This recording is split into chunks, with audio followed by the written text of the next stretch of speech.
Hello everyone and welcome back to another Star Wars figure review.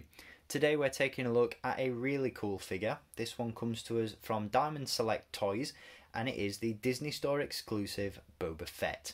This is a great addition to the collection. If you're a fan of Boba Fett, this is an absolute must-have. It's a really well put together figure, really nicely painted, really well sculpted, really nicely articulated as well. And it's just a great addition. Now, I'm going to be honest, I was a little bit skeptical about picking this one up when it was first announced, mainly due to the fact that I really didn't want to jump down the wormhole of collecting a whole new line of toys from Star Wars, considering the fact I already pumped quite a bit of time, money and space into Hasbro's Black Series and Vintage Collection products. This one really wasn't one that I was entertaining the idea of picking up, but having seen a couple of reviews on it myself and wanting to just really check out what it was all about, I really don't regret the purchase. Again, it's a fantastic figure and it has found a home on my Boba Fett Focus shelf, which I'm going to share with you guys in a future video, so make sure you stay tuned for that. Now, throughout this review, I'm going to try my best not to spend too much time comparing this figure to a Black Series 6-inch figure from Hasbro. I think it's an unfair assessment and I think this one truly does deserve to be reviewed and critiqued on its own merits because it really is something special. Again, paint applications, overall sculpt, accessories really are phenomenal, and again, I cannot wait to share this one with you in more detail. Now, as always, if you want to pick this figure up for yourself, I will do my best to include a link in the video description. This one tends to fluctuate in terms of availability. Sometimes you can find it on the Disney Store website and you can add it to your basket and pick it up. Other times you won't even find it online. So it really does depend on whether or not it's available as to whether or not you can pick it up. But again, I'll do my best to try and include links down in the video description. The other figure that is available as part of Diamond Select's Star Wars range is Darth Maul. And again, I'll try and include a link to that figure in the video description as well. So without further ado, let's jump into this review and we'll kick things off as always by taking a look at the packaging that this one comes in. Now, the figure itself is not without its flaws, and we'll get into those throughout this review, but in my personal opinion, the packaging for this figure is what really lets it down. Especially if you're a mint in box collector, this really is probably something that isn't going to appeal to you. In my personal opinion, this packaging is very boring, it's very obnoxious. As you can see, it's absolutely massive. The plastic bubble on the front of the box does indeed dwarf the figure inside, and it just feels unnecessary. I really dislike this packaging. Visually, it's nothing special either. It's just a white box with some Star Wars pictures on it, really. And again, as a mint in box collector, you're probably not going to find this one too interesting to look at. What we do have with this one though, as you can see, is the Star Wars logo down at the bottom corner. We've got the Diamond Select and Disney Store logos as well, the name of the character, and as you can see, that Darth Vader Star Wars branding that we've seen on various products over the last year. On the side of the box we have an image of Boba Fett, which is interestingly taken from The Empire Strikes Back, which is odd considering this particular figure is based on Boba's appearance in Return of the Jedi. And with that in mind, on the back we have another image of Boba Fett, just a stock image taken from press shots from the film from Return of the Jedi. So it's quite odd that they used two completely different images on this box. There's no bio, there's no description of the character, anything like that, and again you've just got a ton of logos and legal garb on the back. So visually it really isn't anything spectacular. I really dislike this packaging, and it's a really good thing that the figure inside is fantastic, because if I was keeping this one in the box I'd have been very disappointed. But if you're a collector of Diamond Select products, you probably already expected this. So with packaging aside, let's jump into the review and let's take a look at the figure itself. So here we have the galaxy's most notorious bounty hunter in all his glory, and once again this is a fantastic figure. Diamond Select really have done a fantastic job putting this one together. It's really nicely sculpted, the paint applications are absolutely phenomenal, and it really is just a gorgeous Boba Fett collectible. Again, I don't want to spend too much time comparing this one to a Hasbro Black Series figure, but if you did compare the two, visually this one takes the cake. It really does look like something special. Again, the paint applications are absolutely next level. It's got this really nice weathered look to it. And one of the things I really like about this one is just the fact that it's based on Boba Fett's appearance from Return of the Jedi. It's a really nice, refreshing change of pace. We don't see a lot of figures based on Boba's appearance from that film, obviously with the exception of the upcoming Black Series and Vintage Collection figures from Hasbro. It is a bit of a rarity, so to see this change up in terms of colour palette is really, really nice. And with that in mind, what I mean is the fact that obviously in Return of the Jedi, Boba Fett has these reddish brown gauntlets as opposed to the grey ones seen in The Empire Strikes Back, and the jetpack is a much more vibrant colour than the one seen in Episode 5, and personally I prefer this look. It's a lot more interesting to look at, there's a lot more going on, and again it just looks really, really nice, and Diamond Select have done a great job capturing it in action figure form. Now, one of the things that I was also sceptical about when it came to picking up this figure was the overall quality, and the reason for that is that my wife collects figures from Diamond Select's Nightmare Before Christmas range, and some of those figures that I've handled and experienced myself are very, very brittle, they're very fragile, and they easily break. And one of the things I was really, really worried about when I picked this one up was whether or not it'd snap, whether or not it would just bend and break, and it doesn't. It's really, really well put together. The quality of this one is phenomenal. It feels high-end, and I just couldn't be happier with how this one came out. So if you're worried about overall product quality, if you're worried about how it stacks up in comparison to a Hasbro product, there really is nothing to worry about, because the overall quality of this one is fantastic. It is, again, really, really nicely put together, and I really cannot find any flaws in the overall construction of this figure. The figure does have its own issues, and again we'll touch base on those in just a little bit, but for the most part this one really, really shines. Now, one of the areas, as I mentioned, that it does really shine is in the paint applications department.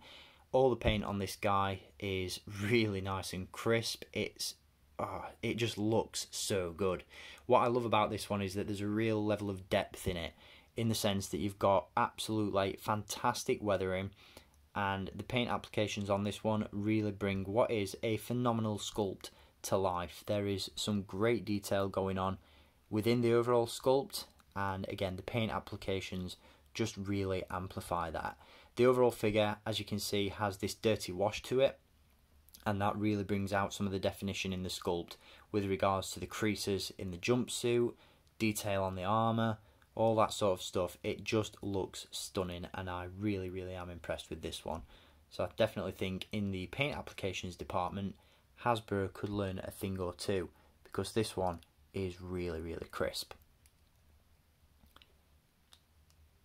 So as you can see, he does look very, very cool indeed. That weathering does continue on the armour and onto the helmet. There is a little bit of a silver bleed there of weathering onto the visor, but nothing too major. And again, overall, paint application wise, it looks fantastic. Now, in terms of articulation, it is a little bit less articulated than a Black Series 6-inch figure, but when you're not comparing the two, it really doesn't matter. Again, this one has great shelf presence. You can get him in pretty much most of the poses that you'd want him to, and in that respect, he does feature a ball hinge at the head. You can look up, down, all around. Really nice range of movement there. We have hinges at the shoulders. They are slightly hindered by the sculpted shoulder pads, so that's about as far as you can get the arms on both sides, unfortunately. So a little bit limited at the shoulders. We do have hinges at the elbows. Again, not a vast range of posability there. You can't quite get them to 90 degrees. We do have hinges at the wrists as well. There's a ball joint at the torso.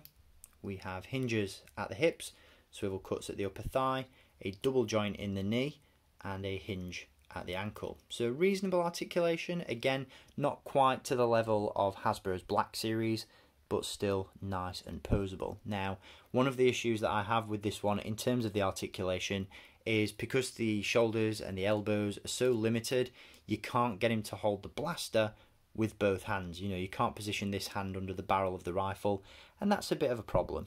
You know, if you just want to have this figure stood at attention on your shelf, it is a little bit tricky to do that. You kind of just have to settle for this hands by the side sort of pose, but it looks fine. You know, again, it has that shelf presence, it looks really, really good, but posability can be a little bit of an issue with this figure.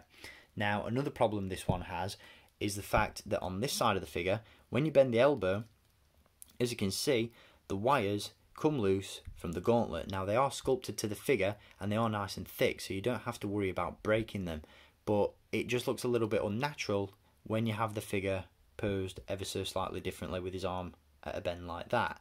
The wires aren't a full wire, so they don't bend with the elbow itself. As I said, they just completely disconnect, and that looks a little bit weird. I don't mind it in the sense that the wires aren't at risk of breaking, but like I said, it just looks a little bit strange when you do pose the figure.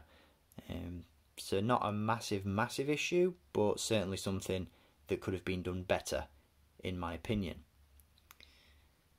Now, obviously we do have some other moving parts on this figure in the form of the rangefinder. This is another issue, as when the rangefinder moves down, that's about as far as it goes. It doesn't quite go down to eye level, which again looks a little bit strange, but for the most part this figure is going to be displayed on a shelf with his rangefinder up, so it's not a major issue for me personally, but it might put a few people off.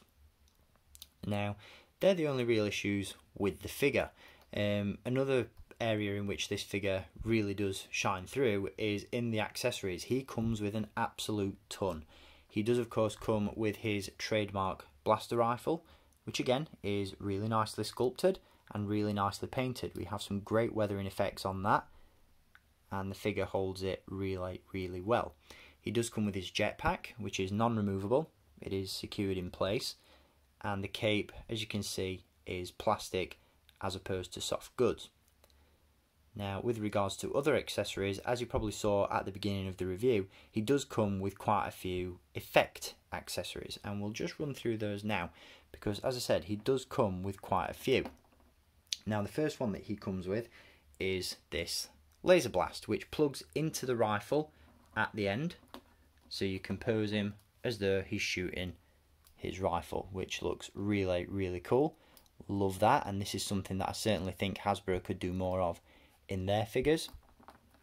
He also comes with probably my favourite accessory with regards to this figure, and that's the flame effect that plugs into his flamethrower. Now, the way you do this is there is an attachment at the front of his gauntlet that you just slide out like so, and then the flame effect can be plugged in like that, and it secures in place nicely. You do have to force it a little bit just to get it to clip in, but once it's in place, as you can see, it looks fantastic. I absolutely love this. This is something that I'm really excited to see with Hasbro's upcoming Black Series 6-inch figure. Really nice that they finally got around to that, but in terms of how this figure looks on a shelf, with that flame effect in place, he looks absolutely phenomenal. So really impressed with that. That's probably my favourite feature of the figure itself. He does come as well with a couple of alternate hands, which are again are really nicely sculpted. You can just swap them out as you so please. And the final accessory he comes with is a couple of orange aubergines, or eggplants. No, I'm only joking, they're not eggplants. Obviously these are flame effects for the jetpack, and unfortunately they are a little bit tricky to plug in and out, but for the sake of displaying, I'm just going to show them like that. They do plug into the jetpack, but the pegs are very small, the hole is very tight, and you do have to apply a certain level of force to get them in, and I'm ever so scared of breaking the pegs themselves. I have had them in before, but for the sake of this review I removed them just to show you how they attach. But you know, they're okay. These are probably my least favourite accessory. I like the idea, but the overall execution just looks a little bit weird. As I said, they look like eggplants as opposed to flame effects, but still really nice to be included nonetheless. But again, my personal favourite accessory with this one is the flame effect from the wrist. Really impressed with that. I think it really does complete the figure, and I think when you've got him firing the blaster and shooting the flames, this guy just looks absolutely badass. Really looks great on a shelf. So again, a really well done figure, nicely sculpted, nicely painted, reasonably articulated, and comes with some fantastic accessories. And again, the paint applications are out of this world. He's got the Mando skull emblem there on his shoulder pad. He's got the chest emblem as well. Great weathering on the figure, as you can see. Just great detail all round.